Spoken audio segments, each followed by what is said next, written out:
Hi friends, எல்லாருக்கும் வணக்கங்க. எல்லோரும் எப்படி இருக்கீங்க? கண்டிப்பாக நல்லா இருக்கீங்க அப்படின்னு சொல்லிட்டு நம்புகிறேன். இன்றைக்கி என்ன பார்க்க போகிறோன்னு பார்த்தீங்கன்னா, இட்லி மாவு எப்படி அரைக்கிறது தாங்க பார்க்க போகிறோம். என்னடா இது ஒரு ஈஸியான வேலையை போய் சொல்கிறியே அப்படின்னு சொல்லி நீங்கள் கேட்பீங்க.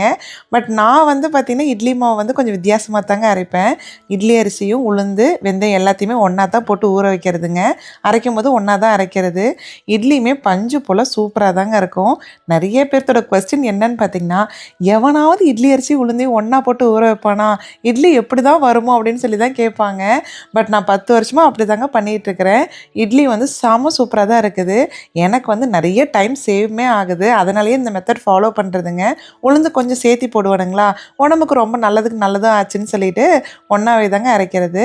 வாங்க எப்படி அரைக்கிறதுன்னு சொல்லிட்டு பார்க்கலாம். ஸோ இட்லி அரிசி வந்து பார்த்திங்கன்னா 6 கப்புங்க. நம்ம எந்த கப்பில் எடுக்கிறோமோ அதே கப்பில் வந்து பார்த்திங்கன்னா உளுந்தம்பருப்பு வந்து 2 கப் எடுத்துக்கணுங்க. தலையை தட்டி போட்டாலும் ஓகே, கோபுரமாக போட்டாலும் ஓகே. பட் மெஷர்மெண்ட் வந்து பார்த்திங்கன்னா 6:2ங்க. வெந்தயம் வந்து பார்த்திங்கன்னா 3 ஸ்பூன் போட்டுக்கணுங்க. ஸோ போட்டுட்டு எல்லாத்தையுமே ஒன்றா போட்டு இந்த மாதிரி கலக்கி வச்சுட்டுங்க நல்லா வாஷ் பண்ணி எடுத்துக்கணும்.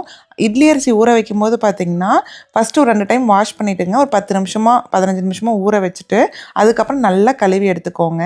கிட்டத்தட்ட ஒரு 6-7 மணி நேரத்துக்கு மேலே ஊறணுங்க.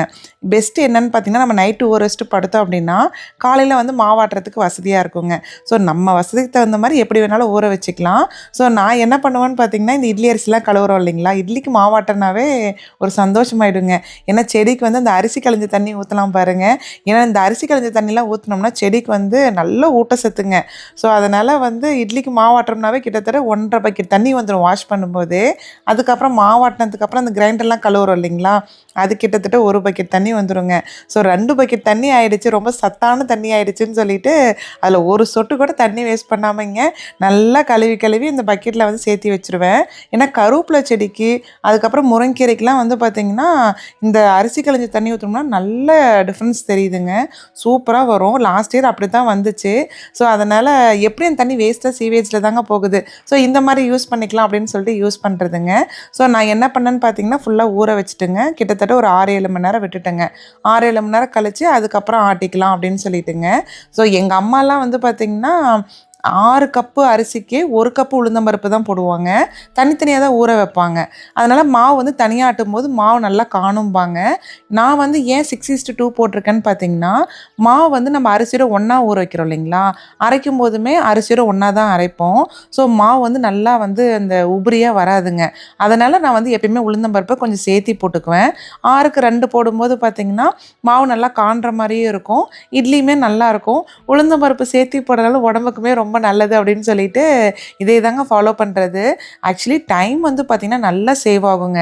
ஏன்னா ஊற வைக்கும் போது ஒன்றா ஊற வச்சிடறோம், மாவு அரைக்கும் போதும் பார்த்திங்கன்னா ஒட்டுக்கா வந்து அந்த அரிசி உளுந்தம்பருப்பெல்லாம் ஊற வச்சுருக்குறோம் இல்லைங்களா, அதை அப்படியே கிரைண்டரில் போட்டு வேணுங்கிற தண்ணியை ஊற்றி வச்சுட்டு போயிட்டோம்னா 25 மினிட்ஸுங்க கரெக்டாக. நான் ஒரு டைம் டைமரும் செட் பண்ணி பார்த்தேன். ஸோ 25 மினிட்ஸில் வந்து மாவு சூப்பராக அரைச்சிருங்க. ஸோ வேலையுமே ஈஸி. ஆனால் நல்லா ஊறி இருக்கணுங்க. ஊறிடுச்சுன்னா கரெக்டாக 25 மினிட்ஸில் அரைச்சிரும். இங்கே பாருங்கள், அரிசி அரிசியுமே சூப்பராக ஊறிடுச்சு. 6-7 மணி நேரம் ஆயிடுச்சு. ஸோ நான் என்ன பண்ணுவேன்னு பார்த்தீங்கன்னா, ஃபஸ்ட்டு 2 கரண்டி வந்து அந்த ஊற வச்ச அரிசி உளுந்தம் பருப்பையும் போட்டுட்டுங்க, தண்ணி கொஞ்சம் ஊற்றிடுவேன். ஏன்னா ரொம்ப டைட்டாக சுற்றுச்சுன்னா கஷ்டமாக இருக்கும் அப்படின்னு சொல்லிட்டு. அதுக்கப்புறம் வேணுங்கிற அளவுக்கு தண்ணி நல்லா ஊற்றிங்க, கொஞ்சம் ஃப்ரீயாக தான் சுற்ற விடுவேங்க. ரொம்ப டைட்டாக சுற்றுச்சுன்னா கிரைண்டர் சூடாயிடுச்சுன்னா மாவு வந்து கொஞ்சம் ரப்பர் மாதிரி இருக்குங்க. டேஸ்ட் வந்து கொஞ்சம் நல்லா இருக்காது. 2 நாளைக்கு மேலே நல்லாவே இருக்காதுங்க. ஸோ அதனால் என்ன பண்ணால் நம்ம ஆட்டும் போதே நல்லா ஃப்ரீயாக ஆட்டுற மாதிரி தண்ணி வேணுங்கிற அளவுக்கு ஊற்றிக்கிட்டோம்னா ஈஸியாக இருக்குங்க. இந்த கன்சிஸ்டன்சி கரெக்டாக இருக்கும். தண்ணி எவ்வளோ நான் மெஷர் பண்ணல. ஸோ நீங்கள் இந்த பதம் மட்டும் பார்த்துக்கோங்க எவ்வளோ ஊற்றணும் அப்படின்னு சொல்லிட்டு 25 மினிட்ஸில் நல்லா அரைச்சிருங்க. மாவு வந்து ரொம்ப பேஸ்ட்டு மாதிரி அரைக்கக்கூடாது, நரன்னு அரைக்கக்கூடாதுங்க. லைட்டாக அந்த ஒரு திப்பி தட்டுற மாதிரி இருந்தால் போதும், அது கரெக்டாக இருக்குங்க.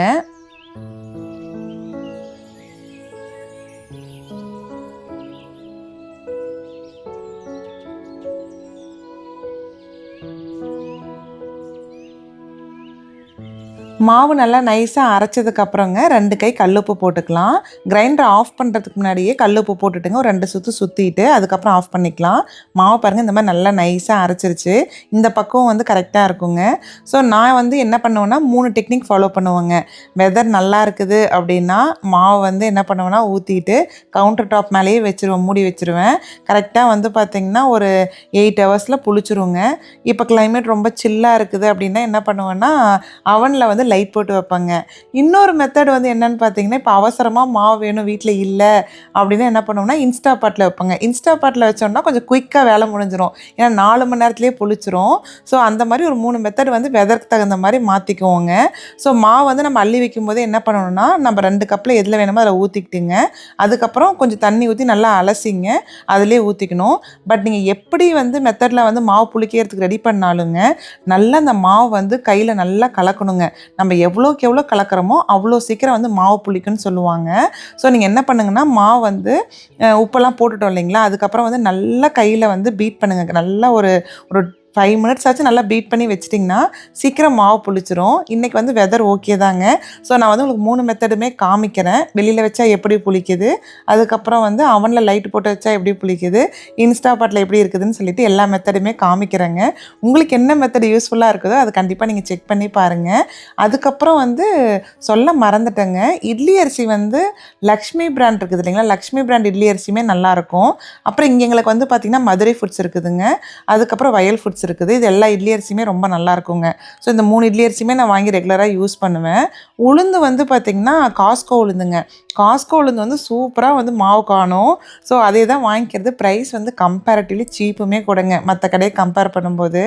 அங்கே வந்து பார்த்திங்கன்னா இந்த கசானான்னு ஒரு பிராண்ட் இருக்குங்க. ஃபஸ்ட்டெல்லாம் வந்து எங்களுக்கு துவரம் பருப்பு மட்டும்தான் கிடச்சிட்டு இருந்தது. உளுந்தம் பருப்பு வரவே வராதுங்க, வேறு ஸ்டேட்லாம் கிடைக்கும். இப்போ வந்து பார்த்திங்கன்னா உளுந்தம் பருப்பு வர ஆரம்பிச்சிருச்சுங்க. ஸோ போனோம்னாவே கண்டிப்பாக ஒரு 2 பாக்கெட் 3 பாக்கெட் வாங்கி வச்சுக்கிட்டோம்னா நல்லா யூஸ் ஆகுதுங்க. வெந்தயம் வந்து ஏதோ ஒரு பிராண்டுங்க, என்ன பிராண்டு வேணால் யூஸ் பண்ணிக்கலாம். ஸோ மாவு பாருங்கள் வெளியில் வச்சது நல்லா புளிச்சு எடுத்து வச்சுட்டேங்க. அடுத்தது அவனில் எப்படி வைக்கணும்னு பார்த்தீங்கன்னா, அவனில் வந்துங்க மாவு வச்சுட்டு அதுக்கப்புறம் லைட் மட்டும் போட்டால் போதுங்க. அதில் வந்து லைட் அந்த சிம்பிள் இருக்கும் இல்லைங்களா, அந்த லைட் மட்டும் ஆன் பண்ணி விட்டுட்டோம்னா ஒரு 8 மணி நேரம் கழிச்சு நீங்கள் பார்த்தா போதும். இப்போ நீங்கள் நைட்டு வைக்கிறீங்க அப்படின்னா காலையில் வந்து புளிச்சிருங்க. அதுக்கப்புறம் இன்ஸ்டா பாட்டில் வந்து எப்படின்னு பார்த்தீங்கன்னா, இன்ஸ்டா பாட்டோட பாத்திரம் இருக்குது இல்லைங்களா, இது வந்து 6 குவாட்டுங்க. என்னோடய இன்ஸ்டா பாட் வந்து 6 குவாட்டு. ஸோ மாவு வந்து வழியே ஊற்றிடாதீங்க, 3/4 வாசி மட்டும் ஊற்றுங்க. நல்லா ஒரு 1/4 வாசி கேப் இருக்க மாதிரி வைங்க. ஏன்னா மாவு பொங்கி வரதுக்கு அதுதான் கரெக்டாக இருக்கும். என்ன பண்ணணும்னாங்க வச்சுட்டு யோகட் மோடில் ஒரு 4 ஹவர்ஸுங்க, 4 ஹவர்ஸ் கழித்து எடுத்து பாருங்கள். ஒரு டிஃப்ரென்ஸுமே இல்லை அப்படின்னா எகெயின் மறுபடியும் ஒரு 4 ஹவர்ஸ் வைங்க. ஒன்றுமே ஆகாது, மாவுலாம் புளிக்காது. ஐ மீன் ரொம்ப அந்த புளிச்ச ஸ்மெல்லாம் வராது, நல்லாவே இருக்குங்க. ஸோ எனக்கு வந்து பார்த்திங்கன்னா 4 ஹவர்ஸ்லேயே புளிச்சிருது. நம்மளோட இதுக்கு தகுந்த மாதிரி நம்ம மாற்றிக்கலாங்க. 5 ஹவர்ஸ் 6 ஹவர்ஸ் எவ்வளோ வேணால் வச்சுக்கலாம். இது வந்து பார்த்திங்கன்னா அவனில் லைட்டு போட்டு வச்சதுங்க. நாள் வச்சுட்டு அடுத்த நாள் வந்து பார்த்திங்கன்னா சூப்பராக புளிச்சிருச்சு. ஒரு சிலர் என்ன பண்ணுவாங்கன்னா அவன் வந்து ப்ரீ ஹீட் பண்ணிங்க அப்படியுமே வைப்பாங்க. பட் நமக்கு லைட்டே வந்து மோர் தென் எனஃப் தாங்க. ஏன்னா அதுவே வந்து பார்த்திங்கன்னா நல்லா வார்மாக இருக்க மாதிரி தான் இருக்கும். இதுவே பாருங்கள் மாவு எப்படி புளிச்சிருக்குது அப்படின்னு சொல்லிட்டு. அதுக்கப்புறம் இன்ஸ்டா பாட்டில் வந்து பார்த்திங்கன்னா மாவு வந்து ஒரு 3/4 வாசி தான் ஊற்றிருந்தோம் இல்லைங்களா, ஓரளவுக்கு நல்லாவே ஏறி வந்துருச்சுங்க. நான் ரொம்ப பொதன்னு விடுற அளவுக்கு விடலை. ஏன்னா ஒரு டைம் என்ன ஆச்சுன்னாங்க, இன்ஸ்டா பாட்டில் வந்து மாவு புளிக்கலின்ட்டு கொஞ்சம் டைம் சேர்த்து வச்சுட்டேன். அது ஃபுல்லாக வலிஞ்சுங்க. இன்ஸ்டா பாட்டில் வந்து பார்த்திங்கன்னா அந்த உள்ளே இருக்க அந்த சர்க்யூட்டில் ஃபுல்லாக மாவு மாவு இதாகி இன்ஸ்டாபாட்டே ஒர்க் ஆகாதுன்னு நினச்சிங்க. அப்புறம் அவர் தான் வந்து ஃபுல்லாக சரி பண்ணி கொடுத்தாரு. ஸோ அதனால் மினிமம் வந்து 4 to 5 ஹவர்ஸ் தாங்க வைப்பேன், அதுக்கு மேலே வைக்க மாட்டேன். இதுவே பாருங்கள் நல்லா அந்த குட்டி குட்டி பபிள்ஸாக வந்துருச்சு. மாவுமே நல்லா புளிச்சிருச்சுன்னு சொல்லிட்டு இதையுமே எடுத்து வச்சிட்டோங்க. மாவு பார்த்திங்கன்னா, அந்த கிரைண்டரில் அரைக்கும்போதே ஓரளவுக்கு வேணுங்கிற தண்ணி நம்ம ஊற்றிட்டோம் இல்லைங்களா, நம்ம மறுபடியும் தண்ணியே ஊற்ற மாட்டேங்க. அந்த இட்லி கன்சிஸ்டன்சிக்கு எவ்வளோ வேணுமோ அந்த கன்சிஸ்டன்சிலே தான் இருக்கும். ஃப்ரிட்ஜில் வச்சுட்டு இட்லி ஊற்றும்போது நம்ம எடுத்து அப்படியே டேரெக்டாகவே ஊற்றிப்பேங்க. என்ன தான் நீங்கள் மாவு ஆட்டிட்டு உடனே இட்லி ஊற்றுறதுக்கும் ஃப்ரிட்ஜில் வச்சுட்டு இட்லி ஊற்றுறதுக்குமே நிறைய டிஃப்ரென்ஸ் இருக்குங்க. எனக்கு வந்து இந்த மாவு ஆட்டினதுக்கப்புறம் கொஞ்சம் நேரமாச்சு ஃப்ரிட்ஜில் வச்சுட்டு இட்லி ஊற்றணும் அப்படின்னா கொஞ்சம் ரொம்ப சாஃப்டாக இருக்க மாதிரி ஒரு ஃபீலிங்க எனக்கு ரொம்ப பிடிக்கும். ஸோ அதனாலே வந்து பார்த்திங்கன்னா மாவு ஆட்டினோம் அப்படின்னா எடுத்து கொஞ்ச நேரம் ஃப்ரிட்ஜில் வச்சிடுறதுங்க. நான் வந்து பார்த்திங்கன்னா பால் பெற ஊற்றுறோம் இல்லைங்களா, பால் பெற ஊற்றுறதே வந்து கிளைமேட் சில்லாக இருந்ததுன்னா அவனில் லைட் போட்டு வச்சுருவாங்க. அது அவனில் லைட் போட்டு வச்சிட்டோம்னா அடுத்த நாள் காலைல சூப்பராக தயிர் தெவஞ்சிரும். ஸோ இட்லியுமே பாருங்கள் சூப்பராக வந்துருச்சு. இந்த இட்லி தட்டில் வந்து பார்த்திங்கன்னா துணி போடுறது இல்லைங்க, துணி போடாமல் டேரெக்டாகவே வந்து மாவு ஊற்றிடுறது தான். நான் வந்து எண்ணெயும் தடவுறது இல்லைங்க. எனக்கு எண்ணெய் தடவுனா என்ன ஆகுதுனாங்க, இட்லி ஆறுனதுக்கப்புறம் அந்த கார்னர் மட்டும் கொஞ்சம் ட்ரையாக இருக்கிற மாதிரி இருக்குது. ஸோ நம்ம எண்ணெய் தடவாமல் நம்ம டேரெக்டாக இந்த மாதிரி மாவு ஊற்றிட்டோம் அப்படின்னா எவ்வளோ நேரம் ஆறுச்சுனாலும் இட்லி சாஃப்டாகவே தாங்க இருக்குது. நான் என்ன பண்ணுவேன்னா இட்லி வெந்ததுக்கப்புறங்க நல்லா சில் தண்ணியில் வந்து கொஞ்ச நேரம் அந்த அப்சைட் டவுனாக காமிச்சிட்டுங்க அதுக்கப்புறம் இட்லி எடுத்திங்கன்னா ரொம்ப சாஃப்டாக வந்துடும். இங்கே பாருங்கள் எப்படி இருக்குதுன்னு சொல்லிட்டு நல்லா பஞ்சு மாதிரி செம்ம சூப்பராக இருக்குதுங்க. அது நல்லா தண்ணியில் காமிக்கிறதுக்கு அதுக்கும் அந்த எண்ணெய் தடவைனா எப்படி இட்லி வலிக்கிட்டு வருமோ அதே மாதிரியே வந்துருச்சு. எனக்கு இந்த இட்லியை பார்க்க பார்க்க ரொம்ப ஆசையாக இருக்குங்க. நான் எங்கள் அம்மா கிட்ட இட்லி சுடும்போதெல்லாம் பாருங்கள் எப்படி இட்லி வந்திருக்குன்ட்டு, என்னை போய் ஒன்றா மாவாட்ட வேண்டான்னு சொல்கிறீங்களே அப்படின்னு சொல்லி தான் கேட்பேன். ரொம்ப நல்லா இருக்குங்க. ஸோ அது இட்லிக்கு வந்து பார்த்திங்கன்னா கறி குழம்பு வச்சு சாப்பிட்டோம்னா அப்பா இப்பயே சாப்பிட்டா வாசின்னு தாங்க இருக்குது, அவ்வளோ நல்லாயிருக்கும். ஏன்னா இட்லிக்கு வந்து கறி குழம்பு காம்பினேஷன் வந்து பார்த்திங்கன்னா ஒரு பெஸ்ட்டான காம்பினேஷன் தான் சொல்லணும். ஸோ அன்னைக்கு வந்து பார்த்திங்கன்னா வீட்டில் வந்து இட்லி, கறி குழம்பு, அதுக்கப்புறம் வந்து பார்த்திங்கன்னா லிவர் வறுவல் செஞ்சுருந்தேங்க. இந்த இட்லி வந்து என்னென்னு பார்த்தீங்கன்னா இன்ஸ்டாபாட்டில் வந்து நம்ம மாவு புளிக்க வச்சுருந்தோம் இல்லைங்களா, அதில் சுட்ட இட்லிங்க. ஸோ 2 இட்லியுமே டிஃப்ரென்ஸ் காமிக்கணுங்கிறதுக்காக ஃபஸ்ட்டு சுட்டது வந்து அவனில் லைட்டு போட்டு வச்சதுங்க. இது வந்து இன்ஸ்டாபாட்டில் வந்து நம்ம யோகர்ட் மோடில் வச்சு மாவு வந்து புளிக்க வச்சதுங்க. இந்த இட்லியுமே பாருங்கள் எவ்வளோ சாஃப்டாக இருக்குதுன்ட்டு, ஒரு டிஃப்ரென்ஸுமே உங்களுக்கு தெரியாதுங்க.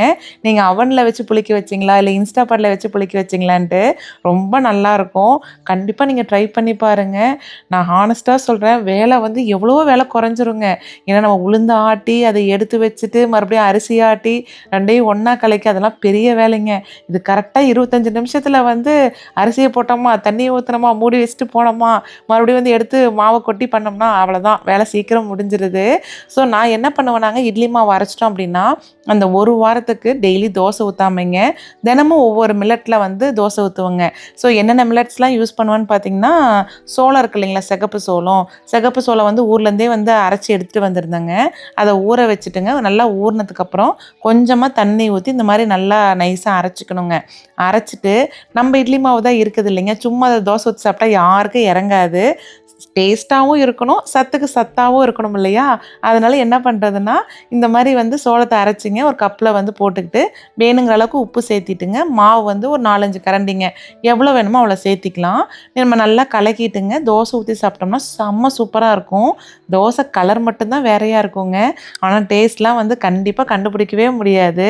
ரொம்ப நல்லா இருக்குங்க. அதுவும் நீங்கள் மாவு வாட்டி வச்சுட்டு ஒரு 2 மணி நேரம் கழித்து நீங்கள் சுட்டிங்கன்னா கூட அது புளிச்சிருங்க. அந்த சோள மாவு வந்து புளிச்சதுக்கப்புறம் சுட்டிங்கனாலுமே ரொம்ப நல்லாயிருக்கும். ஆக்சுவலாக சோளத்தில் வந்து பார்த்திங்கன்னா பணியாரம் வந்து ரொம்ப சூப்பராக இருக்குங்க. ஆக்சுவலி பணியாரமும் வீடியோ எடுத்து போடலான்ட்டு இருந்தேன். நான் கொஞ்சமாக தான் அரைச்சிருந்தேங்களா, தோசைக்கே சரியாக போயிடுச்சு. என்னால் வந்து பணியாரத்துக்கு மாவு தீர்ந்து போச்சுங்க, அதனால் என்னால் எடுக்க முடியல. ஸோ தோசை வந்து நம்ம நார்மல் இந்த வெள்ளை தோசை ஊற்றினா எப்படி முருவலாக வருமோ அதே மாதிரியே வருங்க. நல்லா சட்னி மட்டும் வந்து பார்த்திங்கன்னா நல்லா காரசாரமாக வச்சுக்கணுங்க. தக்காளி சட்னி, குடமிளகாய் சட்னி, அதுக்கப்புறம் பார்த்திங்கன்னா அந்த இது இருக்குது இல்லைங்களா சாம்பார், உருளைக்கிழங்கு சாம்பார்லாம் அந்த மாதிரி வச்சுக்கிட்டிங்கன்னா டேஸ்ட்டு வந்து ரொம்ப நல்லாயிருக்கும். நாங்கள் வந்து பார்த்திங்கன்னா தோசைனாவே நெய் விட்டு தான் தோசை சுடுறதுங்க. நல்லா மொருவெல்லாம் ரொம்ப டேஸ்ட்டாக இருக்குங்களா, நல்லா நெய் தோசை சாப்பிட்டு சாப்பிட்டு எண்ணெய் தோசை சாப்பிட்டா பிடிக்கிறதே இல்லை. ஸோ நல்லா நெய் வந்து தூக்கலாக போட்டுங்க தோசை ஊற்றிக்கிறது. இங்கே பாருங்கள் எவ்வளோ கிறிஸ்பியாக வந்திருக்குது அப்படின்னு சொல்லிட்டு.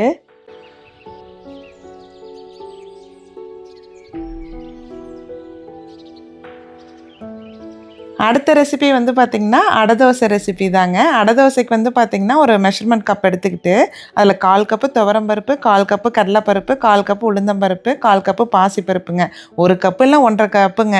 நமக்கு எவ்வளோ குவான்டிட்டி அதுக்கு தகுந்த மாதிரி போட்டுட்டு நல்லா கழுவிட்டு 1 ஸ்பூன் சீரகமும் ஒரு 5 6 பச்சை மிளகாயும் போட்டுங்க நல்லா ஊற வச்சுட்டு ஊறினதுக்கப்புறம் இந்த மாதிரி நல்லா நைஸாக அரைச்சிக்கணுங்க. அரைச்சதுக்கப்புறம் என்ன பண்ணுவேன்னா ஒரு பாத்திரத்தில் ஊற்றிட்டுங்க கொஞ்சம் மஞ்சத்தூளும் பெருங்காயத்தூளுமே போட்டுக்குவோங்க. ஏன்னா ஜீரணத்துக்கு வந்து நல்லாயிருக்கும், ஃபுல்லாக பருப்பாக இருக்குது இல்லைங்களா, அதுக்காக. அதுக்கப்புறம் என்ன பண்ணுவோன்னா தோசை மாவு வந்து ஒரு 4 கரண்டி அதில் சேர்த்து கலக்கி வச்சுருவாங்க. ஏன்னா அடை தோசைலாம் வந்து பார்த்திங்கன்னா ரொம்ப திக்காக தான் சுடுவாங்க நிறைய பேர்த்தோட வீட்டில். அது சாப்பிட வந்து கொஞ்சம் சிரமமாக இருக்குங்க. இந்த மாதிரி மாவோடு கலந்து சுடும்போது நல்லா ரோஸ்ட் மாதிரி வருங்க. கடையில் எப்படி நம்ம ரோஸ்ட்டு சாப்பிட்றோமோ அதே மாதிரி தான் வரும். அதை நீங்கள் மாவாட்டி வச்சுட்டு ஒரு 3 மணி நேரம் கழித்து சுட்டிங்கன்னா அது நல்லா புளிச்சிருங்களா, இன்னமுமே சூப்பராக இருக்குங்க. அதுவும் நெய் விட்டு சாப்பிடும்போது அட்டகாசமான டேஸ்ட்டுன்னு தான் சொல்லணும். ஸோ நான் வந்து பார்த்திங்கன்னா இந்த அடை தோசைக்கு கேப்சிகம் சட்னி தான் காம்பினேஷன் வச்சுருந்தேங்க. ரொம்ப நல்லா இருந்தது. ஒரு சின்ன டிப்புங்க என்னென்னா, நம்ம இட்லிக்கு மாவு அரைச்சி எடுத்து ஃப்ரிட்ஜில் வச்சிட்டோன்னா இட்லிக்கு ஆகட்டும் தோசைக்கு ஆகட்டும் எல்லாமே வந்து அந்த ஃபுல் பாத்திரத்தையே எடுத்து அதில் இருக்க ஃபுல் மாவையுமே கரண்டி விட்டு விட்டு எடுக்கக்கூடாதுங்க. அந்த மாதிரி எடுத்துகிட்டே இருந்தோம்னா அந்த மாவு புளிக்கிறப்ப அந்த பபிள்ஸ் குட்டி குட்டியாக வரும் இல்லைங்களா, அது எல்லாமே ஒன்ஸ் போயிடுச்சுன்னா தோசை ஊற்றும்போது ரப்பர் ஆட்டம் தான் வர ஆரம்பிச்சிடும். ஸோ நீங்கள் என்ன பண்ணணும்னா வேணுங்கிற அளவு தனித்தனி கப்பில் எடுத்து யூஸ் பண்ணிக்கிறது ரொம்ப பரவாயில்லைங்க. அடுத்த ரெசிபி என்னன்னு பார்த்தீங்கன்னா இதோ முளைக்கட்டின பச்சை பயிறு தோசை தாங்க. அதுவுமே சூப்பராக இருக்கும். நிறைய பேர் பெசரட்டுன்னு சொல்லுவாங்க. ஸோ எனக்கு வந்து அந்த பெசரட்டும் அதுவுமே திக்காக தான் செய்வாங்க. நான் எல்லாமே தோசை ஃபார்ம்லேயே செஞ்சுறதுங்க. சாப்பிட்றதுக்கு ஈஸியாக இருக்கணும், பிடிச்ச மாதிரியும் இருக்கணும் அப்படிங்கிறதுக்காக இந்த மாதிரி பண்ணுறது. என்ன பண்ணனாங்க ஒரு 2 நாள் வந்து பச்சை பயிறு ஊற வச்சு இந்த மாதிரி நல்லா முளைக்கட்டி எடுத்துக்கிட்டேங்க. அதுக்கப்புறமா கூடவே ஒரு சின்ன துண்டு இஞ்சிங்க, 2 பச்சை மிளகாய் போட்டு அந்த முளைக்கட்டி வச்சுருந்தோம் இல்லைங்களா பச்சை பயிறு, அதை போட்டு வேணுங்கிற அளவுக்கு தண்ணி ஊற்றிட்டுங்க நல்லா நைஸாக அரைச்சிட்டு அதுக்கப்புறம் பார்த்திங்கன்னா இதையுமே ஒரு 4 5 கரண்டி தோசை மாவோட கலந்து வச்சுக்கிட்டேங்க. அதுக்கப்புறம் நீங்கள் தோசை ஊற்றி சாப்பிட்டிங்கன்னா இதுவுமே சூப்பராக இருக்கும்.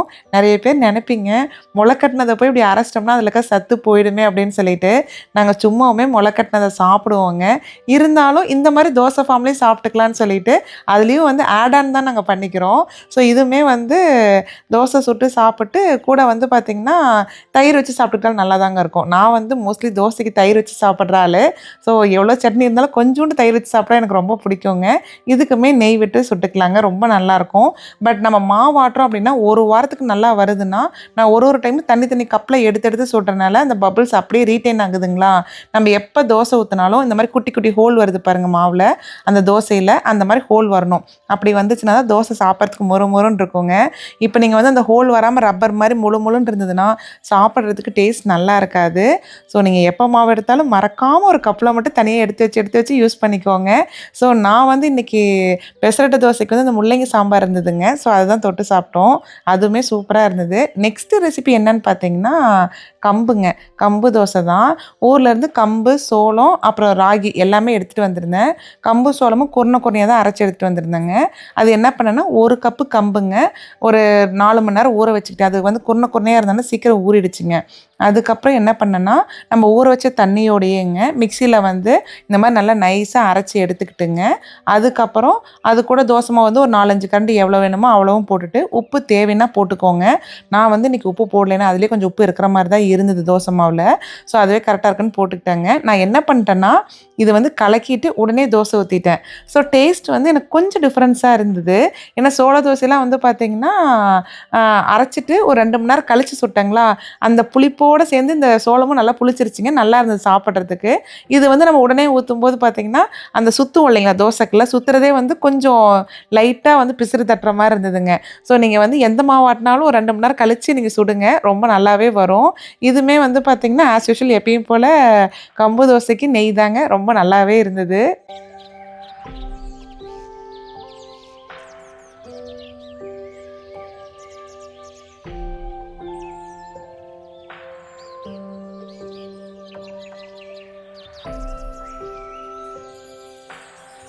இந்த மாரி என்ன வெரைட்டி வேணாலும் நமக்கு பிடிச்ச மாரி தோசை மாவு இருந்துருச்சுன்னா போதுங்க. ஏன்னா தக்காளி தோசை பண்ணலாம். தக்காளியுமே அரைச்சு நம்ம தோசை மாவுல கலந்து சுட்டாலுமே சூப்பரா இருக்குங்க. முடக்கத்தான் கீரை தோசை நல்லாயிருக்கும். வல்லாரைக்கீரை தோசை நல்லாயிருக்கும். ஸோ நமக்கு பிடிச்ச மாரி வாரம் வாரம் வந்து வெரைட்டியா செய்யலாங்க. ஸோ அது இல்லாம என்ன பண்ணுவோம்னா, கரெக்ட்டா மாவாட்டி 1 வாரங்க. 1 வாரம் கழிச்சோம்னா மாவு கொஞ்சம் புளிச்ச மாரி இருக்கும். என்ன பண்ணுவோம்னா, எனக்கு வந்து பணியாரம்னா ரொம்ப ரொம்ப பிடிக்கும். ஸோ அதில வந்துங்க ஒரு பெரிய வெங்காயத்த கட் பண்ணி பொடியா நறுக்கி போட்டு, அதிலேயே கொத்தமல்லி தழையும் போட்டுட்டுங்க, தாளிச்சு கொட்டிடுவேங்க. உளுந்தம்பருப்பு, கடலைப்பருப்பு, மிளகாய், பெருங்காயம், கடுகெல்லாம் போட்டு தாளிச்சு கொட்டிட்டு, நல்லா கலக்கிட்டுங்க, அந்த பணியாரம் சுட்டோம்னா, ஊர்லேருந்து பணியாரக்கல் எடுத்துகிட்டு வந்திருந்தேங்க. செம்ம வெயிட்டு, இரும்பு கல்லுங்களா, அம்மா ஆல்ரெடி பழக்கி வச்சுருந்தாங்க. ஸோ அந்த பணியாரக்கல்ல தான் வந்து எப்பயுமே பணியாரம் சுடுவேன். சின்ன குழி தாங்க, கம்மியா தான் இருக்கும். ஒரு 6, 7 தான் இருக்கும்னு நெனைக்கிறேன். ஸோ அதில பணியாரத்த சுட்டு தேங்காய் சட்னி வச்சு சாப்பிட்டோன்னு வச்சுக்கோங்களேன், அப்படி ஒரு டேஸ்ட்டுங்க. செம்ம சூப்பரா தான் இருக்கும். எனக்கு வந்து பணியார மாவுல பணியாரம் சுடுறத விடைங்க, இத வந்து பணியாரம் சுட்டுட்டு கொஞ்சம் மாவு மிச்சமாகும் இல்லைங்களா, அடுத்த நாள் வந்து தோசைக்கல்ல இத தோசையாவே ஊத்தி சாப்பிடுவோம். அது இன்னுமே சூப்பரா இருக்குங்க, அந்த கிறிஸ்பினஸோட சாப்பிட்றதுக்கு. ஸோ இதெல்லாம் தான் வந்து பார்த்திங்கன்னா, நாங்க பண்ற ரெசிபீஸு. ஸோ இது எல்லாமே வந்து அரிசி, உளுந்து ஒண்ணா ஆட்டி அதில செஞ்ச ரெசிபீஸ் தாங்க இது எல்லாமே. கண்டிப்பா உங்களுக்கு இந்த வீடியோ யூஸ்ஃபுல்லா இருக்கும் அப்படின்னு சொல்லிட்டு நம்புறேங்க. கண்டிப்பா நீங்களும் ட்ரை பண்ணி பாருங்க. ஒரு டைம் ஆட்டி பாருங்க. உங்களுக்கு ஒர்க் அவுட் ஆச்சுன்னா வேலை ஈஸி தானேங்க. ஸோ அதனால அதே கூட ஃபாலோ பண்ணிக்கலாம். ஸோ இந்த விளாக் வந்து பார்த்திங்கன்னா, இதோட எண்ட் ஆகுதுங்க. என்னால முடிஞ்ச அளவுக்கு யூஸ்ஃபுல்லான இன்ஃபர்மேஷன்லாம் குடுத்துருக்கிறேன். உங்களுக்கு இந்த வீடியோ ரொம்ப பிடிச்சிருந்தது அப்படின்னா, மறக்காம கமெண்ட் பண்ணுங்க. நெக்ஸ்ட்டு வந்துங்க ஒரு சூப்பரான வீடியோல பார்க்கலாங்க. Bye friends.